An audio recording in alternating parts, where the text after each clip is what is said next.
Welcome back to the Disconnected, and I am here with Phil Hopkins and Krystal from the Film Masters. Thank you both for joining me today. Good to be here. I'm thrilled to have you here.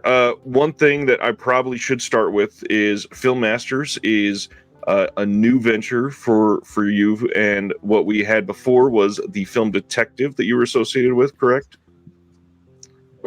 For those that have not been able to read too deep into Film Masters yet, hopefully the quality from the Film Detective stuff will make you very confident in what is coming from Film Masters, because, oh my God, were these releases incredible. Love the way this one looked, but I think that my favorite release from the Film Detective yet was The Bat. You guys did astonishing work on this release.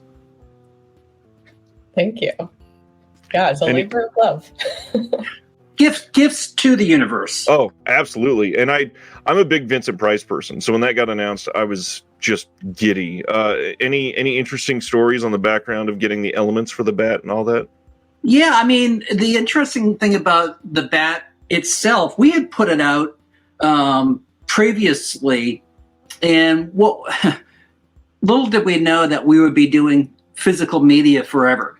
And thank God, right? Thank God for people like you, Ryan, for making physical important again. And actually, you've seen this amazing resurgence of boutique labels, and it's because of the community. And so when we were in that world, and again, I come out of it from doing home video for over 20 years through every iteration, but the whole mass merchant going into big box retail, and that was done. And so we were approached by Allied Vaughn, who was introducing MOD, and they said, hey, no inventory, you sell one, you sell 1,000, it won't matter, you're not on the hook to make a gazillion pieces of the DVDs or the Blu-rays.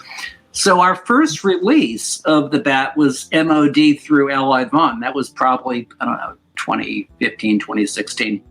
Right. And ironically, it was our last release as the Film Detective. But we were really happy with that because our friend Carl Amari has an amazing old-time radio collection.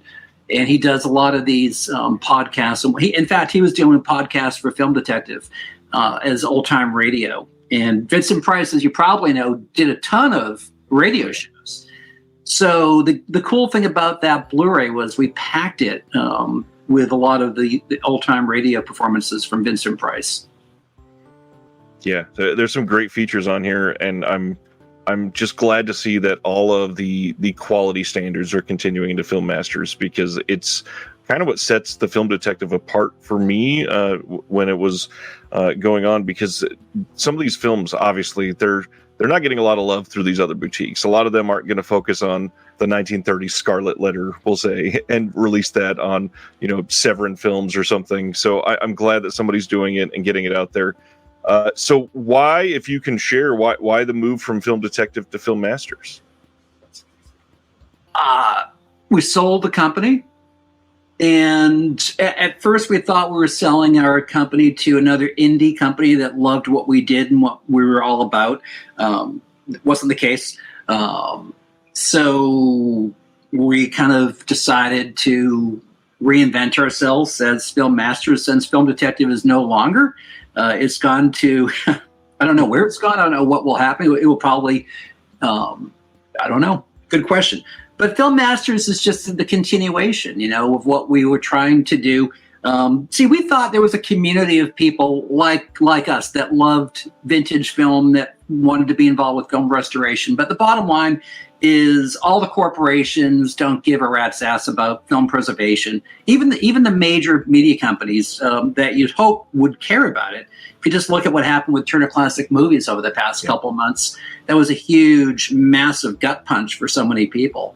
So, at the end of the day, it just comes down to people like yourself and all the, helping hands that, really give this genre, what we call genre film. I don't even know what that means. It's just film. I mean, it's classic movies, whether it's from the 20s or from the 90s. I mean, it's a community of people that love this stuff. And that's what we're counting on going forward, is building that community and including other people it's not just about being a company and putting stuff out and trying to, it's really about a community. And that's why what we're doing is a little bit different now. We're trying to be less, let's go build an app. Let's go try to be media and, right. Just the core stuff that we're really good at. And then the contributors that really, like working with us and we like working with, and then building off of that and taking it very slow and gradually, hopefully putting out more stuff. But yeah, that's we had big ambitions with Film Detective. We thought we could, create something pretty important with classic film, with preservation, with the archives and technology. But at the end of the day, it's just the sausage factory grinding out, the sort of lowest common denominator. All powered by greed at the end of the day, it seems like. I got to admit, I've got a Patreon for my channel, and we have this really tight Discord where we discuss a lot of these announcements all the time. And Film Detective was really popular on our Discord, especially for a few of us. It was a small label that seemed to get very little attention, and then when it came out, it was, oh my god, how does this look so incredible, and how is nobody else talking about this? And there was those couple months in between the bat and before Film Masters was revealed. What's going on with Film Detective? We got to see what's going on. Are they silent? What's happening? And then there was the questioning at the beginning of Film Masters. Looks, the branding looks sort of similar. It sounds like they've got the same sort of vibe going on. And then when we finally realized it was going to be the same quality and same passion behind it, that was one of the biggest reliefs that I felt in a long time, because I could tell that love was still going to be there. So thank you for continuing. Thank you for supporting it and loving this. And you're right. I mean, even for Krystal and myself, just to be able to kind of put the band back together and get some of the former contributors that we loved working with. I mean, this stuff right. is a labor of love, right? And not having that in the mix and then deciding, how do we do it again, but do it a little bit differently, but do it the same without repeating it. And it was all those nuanced things, right? Like, even, working with Daniel again, with Ballyhoo, that's such a significant part of our releases. And the team of people that everything from the authoring to the liner notes, and it's a lot of work to sort of put that level of care and attention into one release. It's not like we're able to crank these out every week, and right. And even having those assets ready. It's you think you just got through saying our distributor MVD 5 months. You'd think that would be plenty of time to get everything to the warehouse on time, and you have a buffer. Here we are with our debut release, and it's a month before street date, and the stuff just got there. Interesting. So before we dive into the current and future iteration of Film Masters, can we go into backgrounds a little bit? I mean, you've been talking about how you've been doing this for 20 years. Can you share what all you've done throughout the last 20 years? Because that's a big time chunk when it comes to physical media and film in general. The landscape has changed kind of dramatically in that time. Yeah, it certainly has. So when I started doing, first of all, I never thought of this as something you could do professionally and actually do for a living. I don't know if you even can today. It's more of a sort of boutique, and hopefully you've got the resources. But there was a time when putting out physical DVDs and things of that nature, you could make a decent living. And that was because there was so much available that for home video, when DVD became the format, and sort of the first release that ironically, one of the first releases I put out was 23 years ago. I put out a DVD of The Terror and Little Shop of Horrors on standard definition DVD from 16 millimeter prints, and we thought that was the cat's meow. Holy cow, we can actually put two movies on a DVD together and press it into this cool format that's not tape, that's going to not get jammed into your tape player. And then ironically, here, flash forward 23 years later, and our last release of 2023 is The Little Shop of Horrors and The Terror. The Terror. That's amazing. So yeah, it's, we've done this for so long, but my God, if I knew 23 years ago the resolution and working in 4K and having film scanners and being able to do digital restoration and take all these imperfections and have things look even better than they probably look theatrically, because a lot of these films didn't have many release prints when they run around to various movie theaters. So by the time they got from point A to point B, the prints were, all scratched up and beat up. So you look at some of the films that I grew up watching on UHF channels that were in syndication, and then as a collector getting 16 millimeter film prints, and then going to collector shows and buying VHS tapes of a lot of early horror films that were hard to find. It's truly remarkable that the level of quality that comes out now, that the resolution, it's exciting.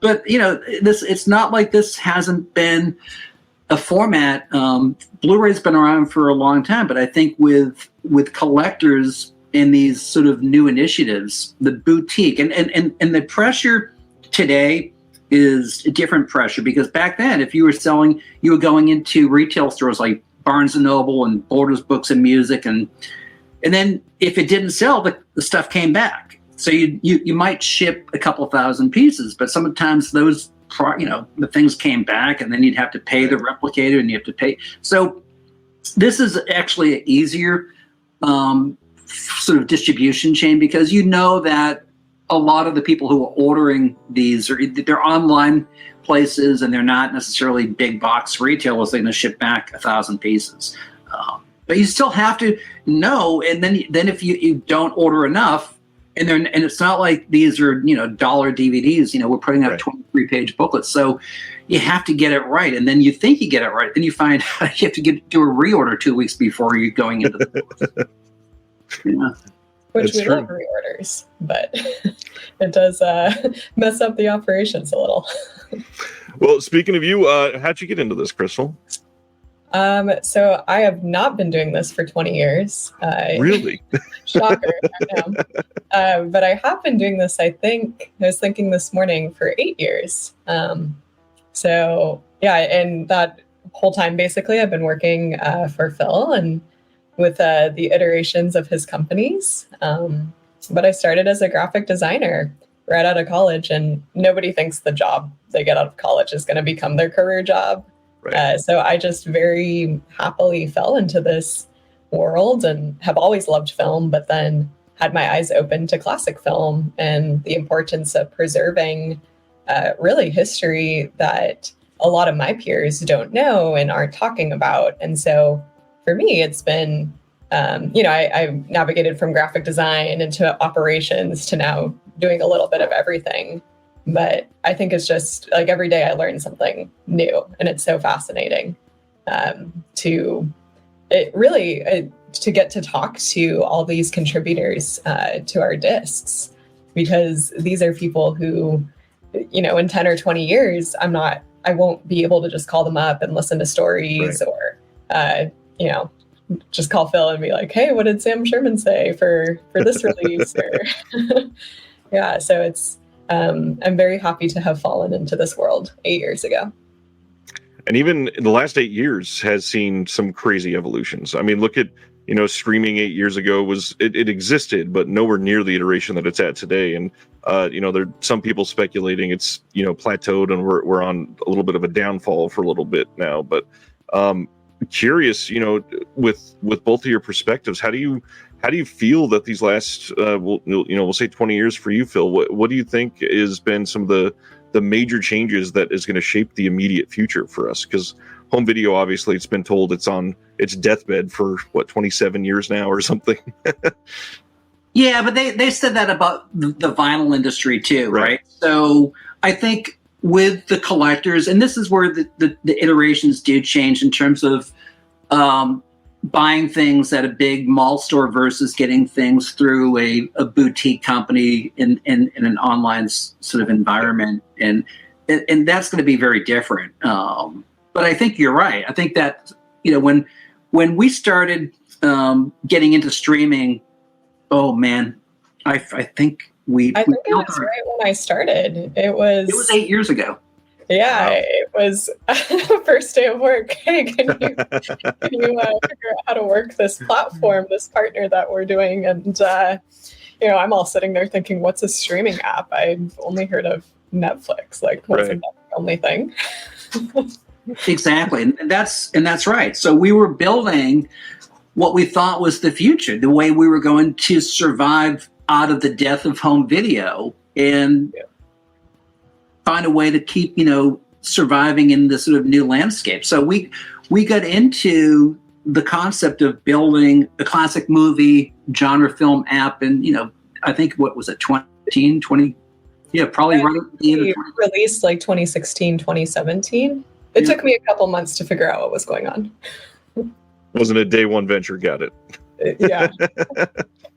But we always felt like this would be the future of surviving and actually having a way to promote our films and what we were doing with partners, and then all the institutions that we were pulling film out of and hopefully putting film back into. So we thought that was going to be the wave, right? And then in and around the time that we were building the Film Detective app, Turner partnered up with Criterion, and they came out with Filmstruck, which we thought this is great. There's going to be 10 of these, and this is going to be a very healthy environment, and this is how we all survive out of the transition from home video into streaming. Well, 8 months after they announced Filmstruck, they said they were going to close it down. I said, this is insane.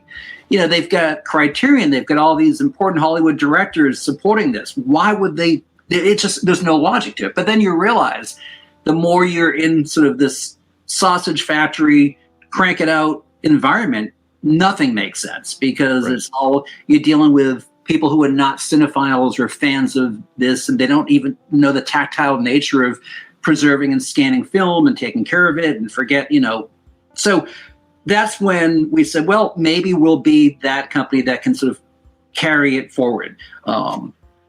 And we got heavily into building the app and building a marketing plan to get to the various, like Apple TV and Amazon and Roku and all that stuff. And Krystal was probably, working both as a designer and also working as an app developer to get all this is sort of learn as you go. I've always said, no matter what you do in any sort of profession, learn how to be the maitre d', the cook, the waiter, the dishwasher, do everything, soup to nuts. And thank God, she did that, because when we started Film Masters, we've got even a smaller team, but we're all wearing 20 hats. Right. But we did think that streaming was going to sort of carry us into the next iteration. And then ironically, when we sold the company and then it went into this sort of giant portfolio of, multiple channels and all these things that are, you turn on your Roku device and it's just, your brain starts to turn into mush, because you can't even understand why there's all this stuff. There's no rhyme or reason. It's just a sea of titles, and there's no curation. There's no contextual engagement. And then you just realize this is ridiculous. With the Blu-ray, you can do the commentary, you can do the booklet, you can keep it forever, and if they don't take down that title from the streaming app, or if the app goes away and things, So while I still think streaming is important, Ryan, I think having physical media is more so, because the collectors want to, what we've learned is that the collectors still want something. They still want something, just like in back of you and back of me, we're collectors. We want this stuff. It doesn't mean that you can't come out with a streaming app again at some point and do it well. I think at some point next year, we would like to work with other providers of media and say, hey, you've got a great library, we've got a great library, let's combine them and make a sort of boutique streaming app that doesn't necessarily have to be part of a bigger company that's going to screw it up. And then we can create more incentives where, the physical media and the streaming become, kind of together in some way, where you get, as a subscription, maybe you get certain things like a free DVD or a free Blu-ray as part of there's creative ways to do it well. And I think we've learned enough, especially, working with a larger cog in the wheel mentality with another company of all the pitfalls and all the people who really, they're just looking to put the lowest common denominator into all these devices.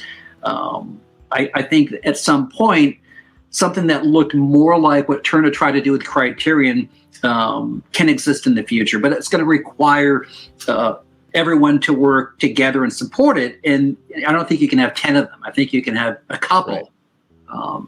But just, the mainstream media has shown they don't really care about classic cinema and genre films enough to put them into all the mainstream. I mean, you don't see this stuff on Hulu or Paramount Plus or all the big, even Amazon. You go on Amazon Prime and it's a complete mess. You've got, we might spend a ton of money restoring a film, and good luck getting Amazon Prime to take that version if they've got 20 versions of another movie of lesser quality. So there's little to no communication with a lot of these big companies that are just taking, it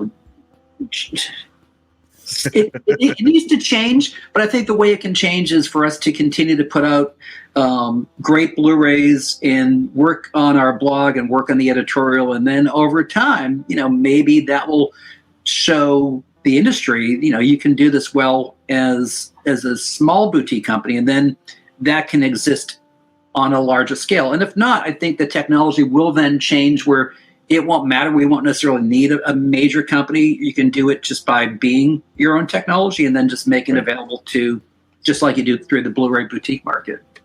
Well, and, we just talked about the learn as you go mentality, and with an industry that, a lot of the people that have worked in this industry for the last 30 years have never said this is dying, because they see the diehards on the inside that are doing this as part of their everyday life, like me, sadly. But the people that are supporting this mean so much that they are learning as they go and evolving. I mean, literally sometimes on like a daily basis. So when you're learning as you go, things are changing. What existed 4 years ago, pre-pandemic, isn't the same as today. What existed 10 years ago is dramatically different. And what existed 20 years ago feels like it's on a different planet altogether. It's wild. I can't imagine 5 years from now it's going to be entirely different. I'm just amazed that we're still able to have an audience for a lot of these films on physical media. To me, that it's reassuring. And then with everything that we're trying to think about doing for next year, it's also kind of frustrating because we've completely put every title into the mix that we're putting out in 2024. And I wish we had 10 more sort of film master companies to put the other 40 titles. Right. That's the thing is that you really can't over-release. There's so much involved with each release, from the publicity to marketing to the building the right kind of packaging with the special features and the booklet and all the contributors. Yeah, I mean, I'm impatient. I'd love to see a way to sort of get more, because it's also, as to Krystal's point, a lot of the people we work with, they're not kids. Right. That's very true. This is one thing that I've talked about a lot fairly recently, actually, and it's the fact that to these releases, the most important part to me nowadays, like I love the films, but the special features are what sell it for me entirely. A lot of these films, yes, you can go stream the film. No one is doing special features on a wide scale. No studio is paying for the director of this film they just licensed from 1971 to talk about it for HBO Max. Nobody is putting that kind of love into it. And when you don't do that, you're losing the voice of the actors that were in it. You're losing the voice of, perhaps there's some incredible story from the casting director that talked to 27 people before they cast their main lead, and they can tell that whole story. And many of these discs feel like film school in a box. And you've shown that you can do that. Some of your common contributors, I mean, C. Courtney Joyner, Jason, you've got all kinds of great people. Where did those bonds come from? Because it feels like there's this wonderful mutual trust between you and your collaborators. Well, I think, a lot of our contributors Phil has known for a long time, I think, and that's how it started. Yeah. But then a lot of our contributors are just fans or friends of Daniel, and they've reached out to us, and I've spent a lot of time on the phone. Phil spent a lot of time on the phone just talking to them and building that trust. So we can get to a point where, Courtney called me for a release we're working on and is like, hey, this is out of the box. Can I do this concept and do this linkage? And I was like, yeah, that is kind of, a different thing, but I think that's something people really appreciate. Just take your idea and run with it. And, I think that's built from trust. I know that Courtney's not going to put anything out that, people wouldn't appreciate. And it's giving him and others that creative freedom to just kind of explore whatever rabbit trails that we really get the gold from. Yeah, we're really lucky. I mean, I think that, and if you look at the group of individuals, including someone like Tom Weaver, I mean, I was a huge fan of his stuff, going back decades ago.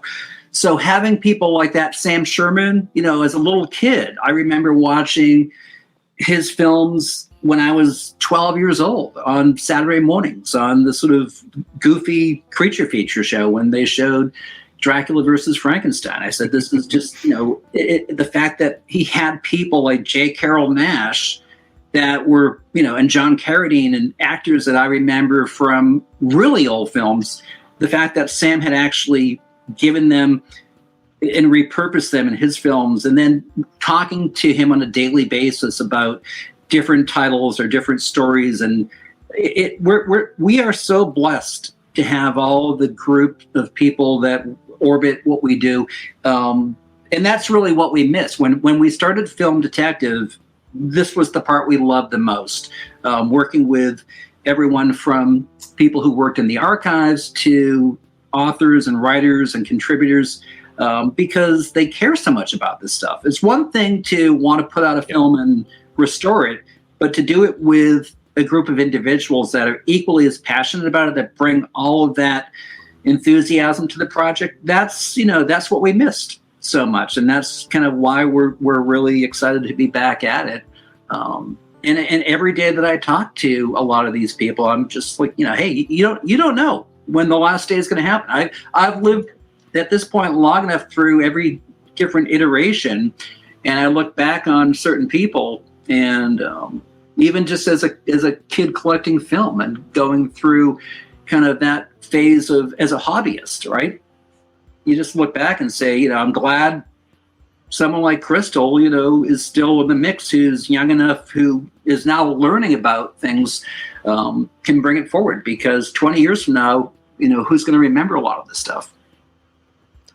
That's true. And one of the things that shows through the Film Detective stuff and what you have coming through Film Masters is that passion, that attachment. I mean, I'm not going to name any names, but 15 years ago, there was plenty of companies that would release, here's 50 creature features on 10 DVDs, and they're just haphazardly thrown together because they got a bunch of licenses, and they'll sell these for $25, and people will buy them because they watched them as a kid. But when you have these in hand and you can see a booklet and read about the creation of this film, you can read about the cultural impact, you can feel what Phil had to go through to find this film and be able to restore it, like that means something to a lot of people nowadays. It was kind of glossed over for a long time, but I feel like we're finally getting some of that real appreciation on a more like wholesale consumer level.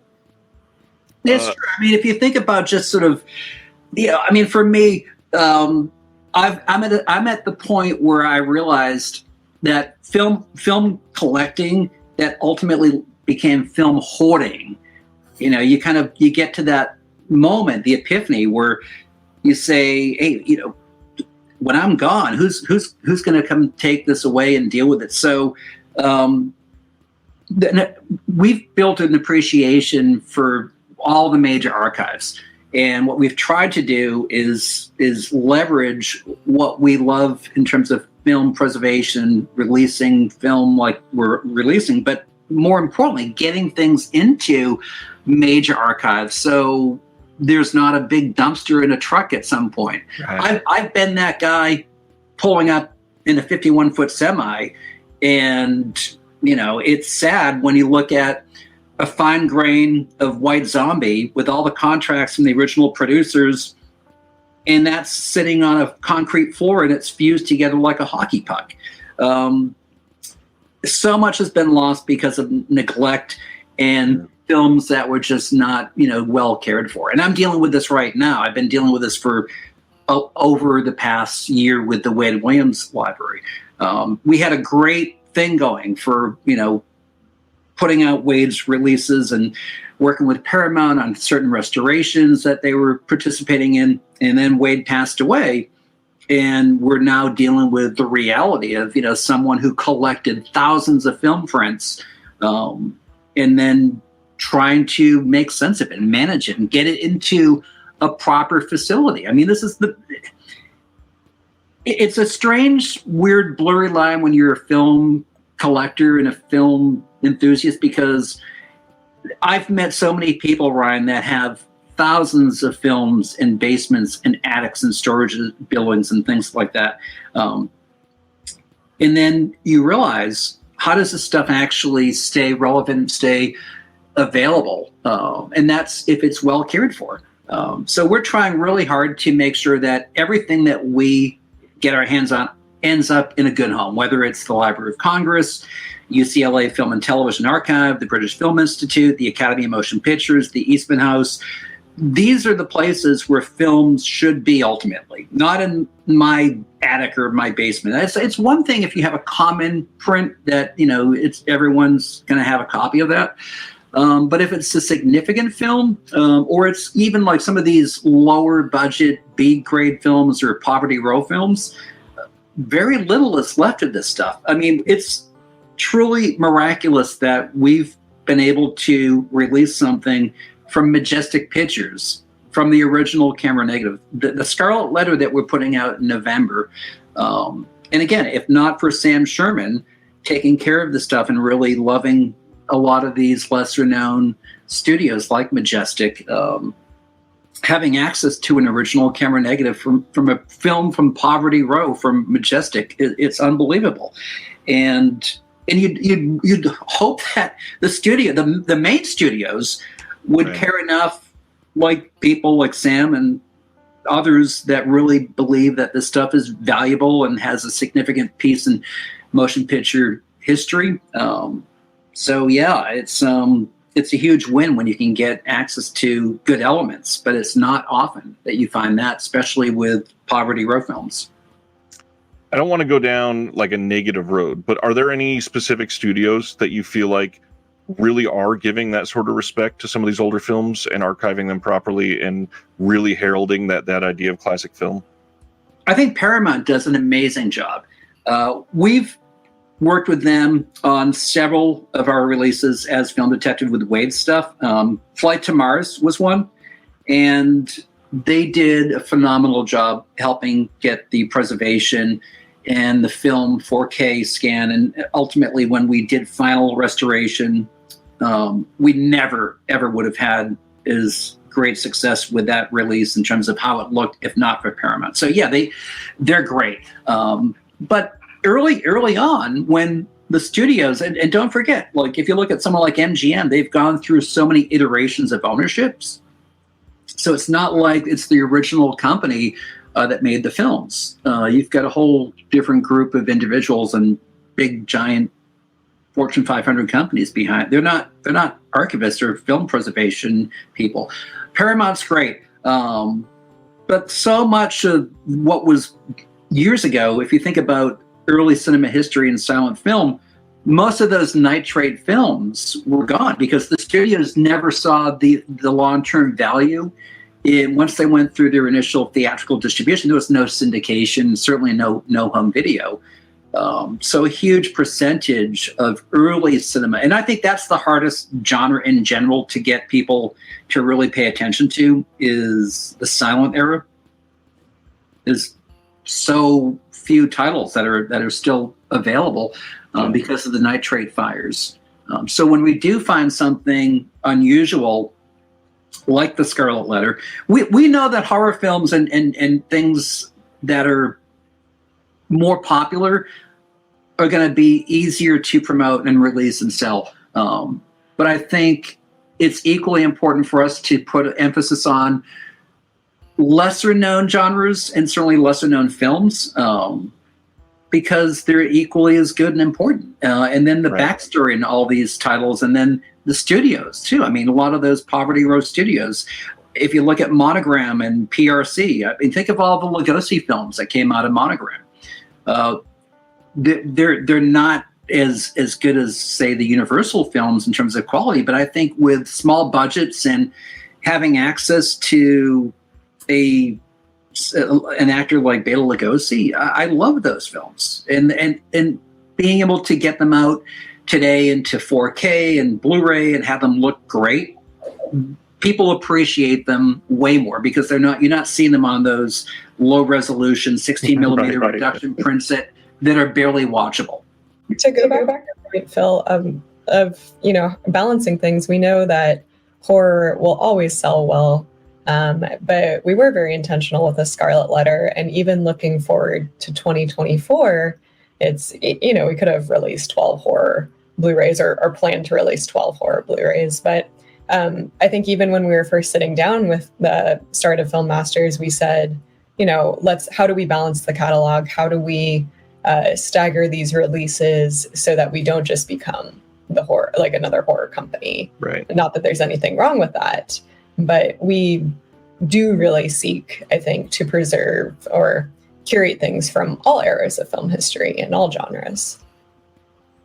And you can tell. And one of the things that I'm really happy about, and we talked about streaming earlier. I'm not anti-streaming necessarily, because I think the most important thing here is the accessibility to all of it. So for everybody to have the ability to see these films, that's what makes it something close and near and dear to a lot of the people that are in this industry, their hearts. But the ability to deliver this complete package is kind of unheard of for some of these films, because they were so forgotten. And without the Film Masters, who's going to do that for the Scarlet Letter? Really, who's going to be able to package something like this with all of these people and put it out for the masses? I mean, that's incredibly important to support and to see get done. I'm just thrilled that we're able to see that still happening in 2023.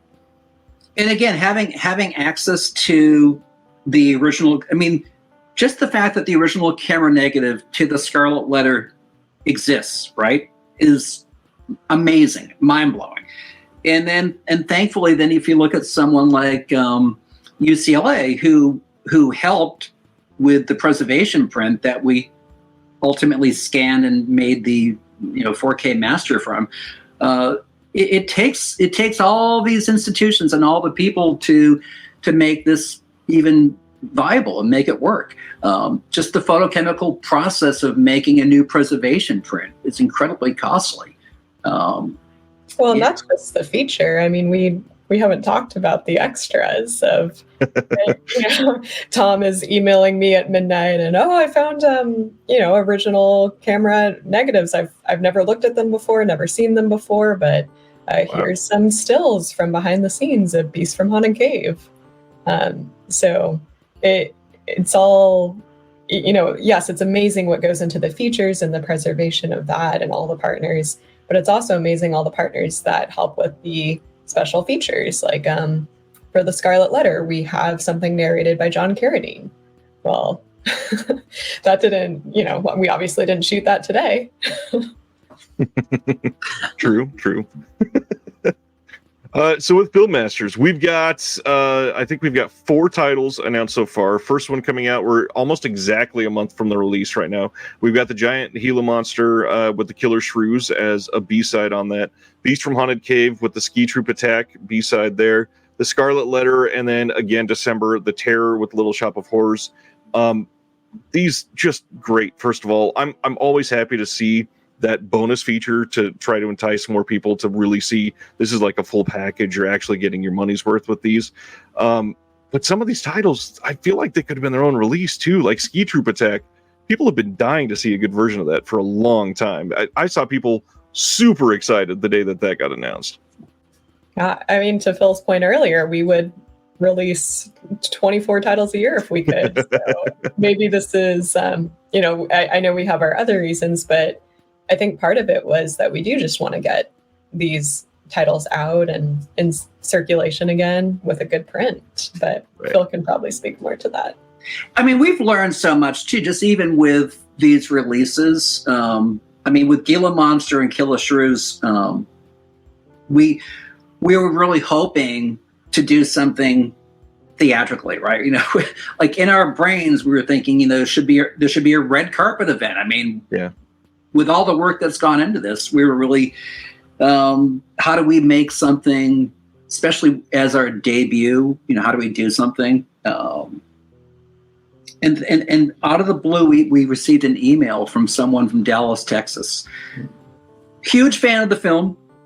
Found a venue, very cool venue, excellent looking movie theater that embraced the idea of us not only showing Gila Monster, but showing the Killer Shrews a week later. So, and this is when you really get excited, when you find there's people in the world that are as excited about this release as the rest of us, who are willing to reach out, just cold call us and say, hey, can I do an event? Can I book a movie theater and have a special event? And could you guys participate? I'm like, are you kidding? We've been dreaming about this. We've been trying to figure out how to do it. So Gila Monster in its 4K glory will be screened very close to where it was originally filmed. And we're doing a 2-week back-to-back giant Gila Monster, however you want to say it. And the week after that will be the Killer Shrews. And it's at a very cool venue in Dallas. So we're thrilled.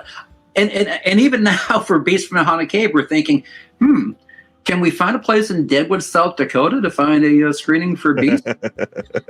Projected on the side of a hill or something. That'd be great. Yeah. Well, we could do it in the cave. Yeah, that's amazing. One of the things that is super exciting that I think I've seen probably the most amount of feedback so far is you put up a preview of the restoration for the Crippled Masters. First off, the video itself that you posted, I think this is one of the most important things that boutiques should be doing more of, and that's showing what the restoration process is delivering. I don't think people understand how much work that actually entails, and frame by frame, you know, removing of dirt and getting rid of, 70 years of storage on some of these titles. It is astonishing how much better that film looks from the raw scan. Can you talk to the process that went behind that, and maybe any idea of what's going to be coming with that release? Well, first of all, that title was un-effing believable to find in the first place. So we do a lot of work with Turner Classic Movies when it comes to oddball films that they can't obtain from the studios or through their normal channels. And I've been doing that with Charlie Tabish for, probably close to 15, 20 years now. When he asked me about Crippled Master, my head exploded when I actually found out what the film was. And again, you say, where do you find these films and how do you find them? I had gone online when the network was talking about licensing it, and this film just didn't exist. Good luck finding any version of it. Sure, it was on YouTube, but actually getting a 35 millimeter copy of it. I found that there was a theater in Copenhagen, in Denmark, that had screened it in 2018. Wow. As part of a midnight movie marathon or something of that nature. Reached out to the venue, emailed them, and asked them about it. And they said, oh, well, yeah, that print, that was so-and-so, that was Jack, here's his email address. Great, okay. Got in touch with the guy who projected the film, and I said, hey, I'm interested in getting, your film. Is there any way I could borrow it, buy it? Could you loan it? And then found out, yeah, he's got the 35 millimeter print, and God knows what the condition is. Just the fact that he had it was just, to me, it was a miracle that I even found this guy. And then the second big challenge was, well, does he ship it to me? How do we do this? So I went online, and then I had reached out to our friends over at the British Film Institute, and I said, what's the best way to get a film scanned? And they said, well, where is it? I said, it's in Copenhagen. They gave me a lead for a lab. The lab had closed. No lab. Of course. And then I found another place that wasn't a lab, that was actually a pre-production studio facility, and they had a film scanner. So I negotiated with them, and then Jack, the fellow who actually had the film, he didn't have a car. So he asked me, can I, would I pay him for a taxi to get to this place? Sure, whatever I have to do. So we got the film, they scanned it, they made a 2K scan, and this was your classic grindhouse film that had been through 2,000 projectors. Yep. I mean, you saw the before and after restoration demo, and I just said, this is unbelievable. I don't even know if we can get it to be broadcast worthy. And we had a very limited time to do it. So they sent us the digital file, and we ran it through, our whole process, which we have like a 10-step restoration process, soup to nuts. And when I watched that on Turner, I sat down and I watched that live when they aired that, and I just could not believe how it looked. I said to myself, this is truly one of the most satisfying moments of the 20 years I've been working professionally in this industry. And I didn't even know. I said, is there even an audience? I mean, I'd never heard of the film. I mean, I wasn't on my radar. And then we posted, the host, the guy who actually, because the film was on as part of a Disability in Film Week that they had done on TCM. Yeah. And the guy who actually wanted the film posted something on Twitter, I think that night. And then I realized, like, holy crap, people are totally into this film. Ooh. And then Krystal and I talked about, maybe we should make this a Blu-ray, and there seemed to be a lot of interest. And then we posted the before and after restoration. Yeah. We realized we're definitely putting this out on Blu-ray. It, again, to reiterate, for anybody that has not seen this, and all the links for Filmmaster stuff will be in the description below, so please go pour through all of these. But this video, it is hard to even describe how different these look. It is clear night and day. It's not one of those, it's been stored in somebody's attic and it looks really great, but like the coloring is off. No, this went through every projection, probably in like the whole continent for a while. You can tell this thing was run ragged, and it looks remarkable now. It is astonishing what was able to be done on this. I'm so happy that you were able to find it, but for everybody that got to work on it, I mean, that has to be just this immense feeling of accomplishment to be able to save something like that. Well, it's interesting, Ryan. A lot of people have asked us if we would include the unrestored version with the restored, and there's an aesthetic to grindhouse, right? And I include martial arts films, kung fu films from the 70s in this sort of grindhouse category. And even the kids today, when they make their music videos on TikTok, they introduce film artifacts as, make it look old and cool and put retro film scratches and artifacts. And so I think that, it's certainly, you'll get an appreciation for how much work was done. But I think there is something it's kind of like a vinyl. It's like a piece of vinyl. It's a record that you might have had from your childhood that you played 1,000 times. You could hear it on Spotify. You could hear it on 5.1 audio, but that version, when you do a needle drop and you hear all the, the time your dirty thumbprints are on it, and you're, picking it up and moving it, and you're hearing all the little imperfections. There's something in grindhouse particularly that people like about it. Even though we can make things look far better today with the technology that we have, I think there's a certain group in that category that they don't mind imperfections as much. It's that niche within a niche. Completely get that. I know there's many people like Cauldron Films. They released City of the Living Dead earlier this year. They put the SD, like the VHS scan, basically. They put that on the disc, and I'm thrilled. Like as many versions of it that we can get out there. Please, let's preserve all of them. Those are real tangible experiences for many of these people that grow up with these films. Yeah, no, it's true. I mean, and the cool thing is that with what we're doing, I mean, to get back a little bit on the Scarlet Letter, we have a featurette that Krystal was talking about that's narrated by John Carradine. That's called Salem and the Scarlet Letter, but the footage is Sam Sherman came to Salem, Massachusetts with his family and just walked around the House of Seven Gables and Hawthorne's birthplace and all these locations. And he has 16 millimeter camera. So this entire film with the narration by John Carradine, the footage is just Sam's footage of when he came to Salem on 16 millimeter. So the fact that we can repurpose this, put the narration on it, and make it into something brand new, even though it's 45 years old, and have that as a special feature. And then things, like, we're bringing back Easter eggs. We're going to start doing things like that. I think it's a lot more entertaining than sitting at home and watching the news cycle. Yeah, that's pretty depressing nowadays. Speaking of depressing, the current state of physical media, we've had a really kind of crazy last month of physical media announcements and news that have come to light. There are things that people thought were like long impossible that are getting full-blown announcements. People finding, the OCN of Jess Franco's Count Dracula, and Severin's putting that out in this glorious package.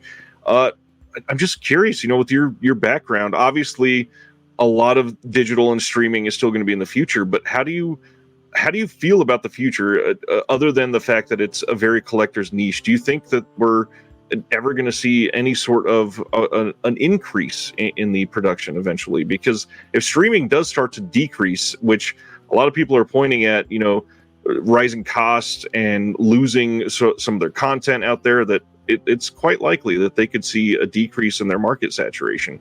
Do you think that home video might fill up some of that? I do. I certainly do.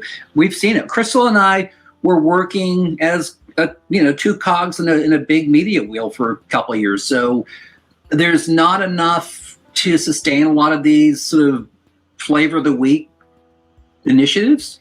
Yeah.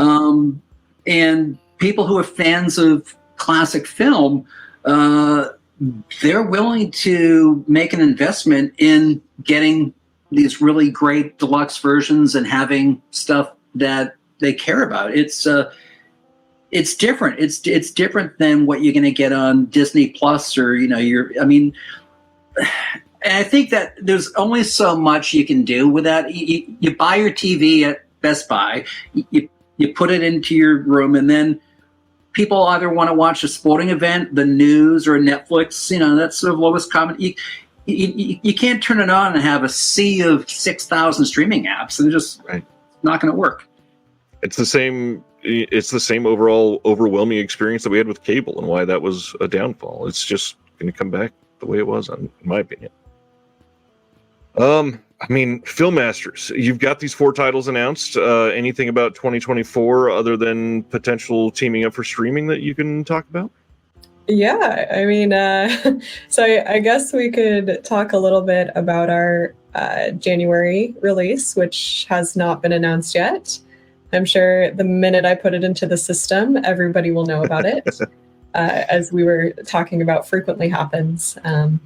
But we are releasing Devil's Partner and Creature from the Haunted Sea. Wow, nice! Another double feature, another genre double feature. People will be thrilled about. Which were actually released at the same time.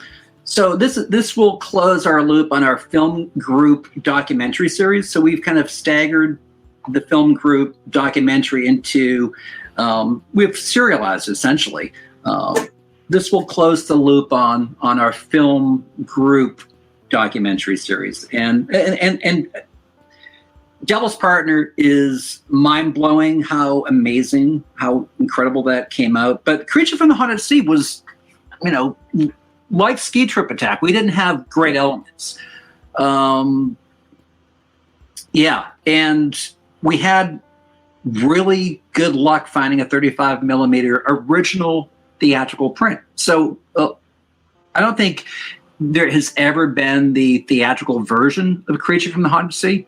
There's always been that sort of television cut, just like Beast from Haunted Cave. You had the TV version, which Monty Hellman went and did a bunch of additional footage and cut it into this package for television, because Corman's company did a deal with Allied Artists. And so this will be the first time, to my knowledge, that there's been a proper 185 Creature from the Haunted Sea of the theatrical version.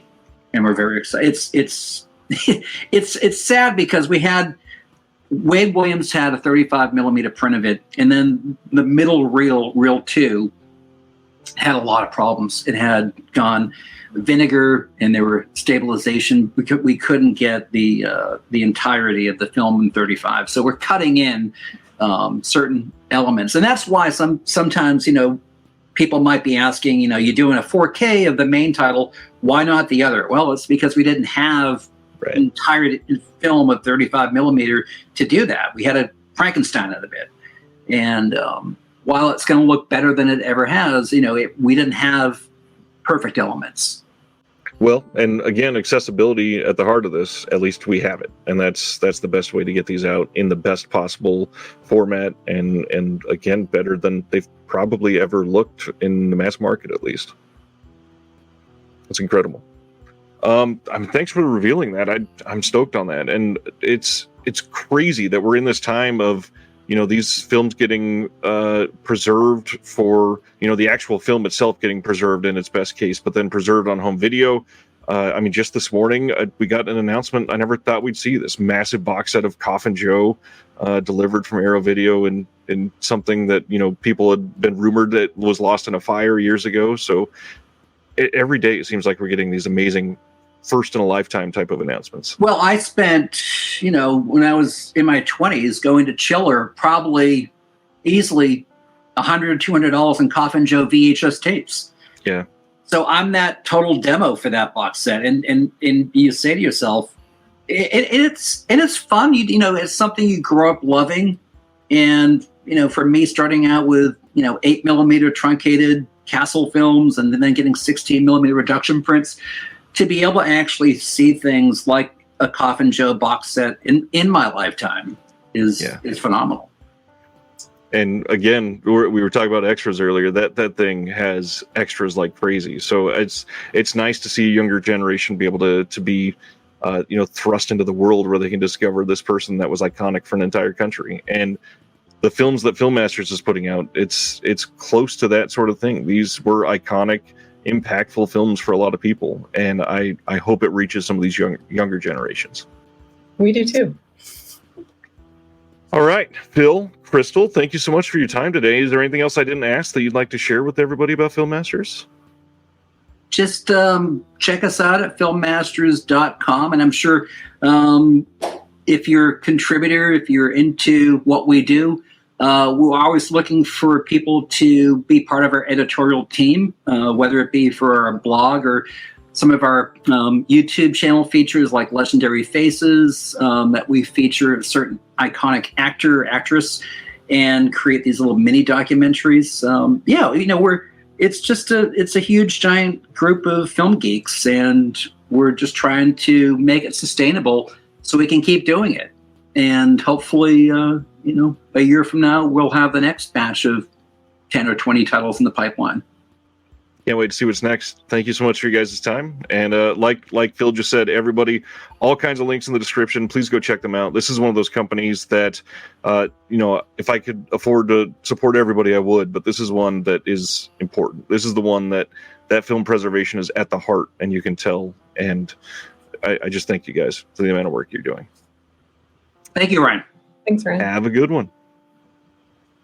Thank you for listening to the Disconnected Podcast. There's one big thing that you could do to help the show, and that is to leave a rating and review on the podcast service of your choice. Thank you.